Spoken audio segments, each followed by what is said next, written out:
বানাচ্ছি কাতলা মাছের পুর ভরা ওলের কোপ্তা। ওলগুলো ভালো করে লবণ হলুদ দিয়ে সেদ্ধ করে ভালো করে ম্যাশ করে নিব।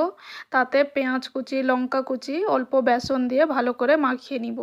মাছগুলোও ভালো করে ভেজে কাঁটা ছাড়িয়ে নিব। ওল মাখাটা নিয়ে একটা পিঠের খিলি মতো করে তাতে মাছের পুরগুলো দিয়ে মুখটা বন্ধ করে দিব, ভালো করে একটা কোপ্তার আকার করে নিব। এইভাবে আমি সবগুলো করে নিব। তারপরে প্যানে সাদা তেল গরম করে কোপ্তাগুলো ভেজে তুলে নিব।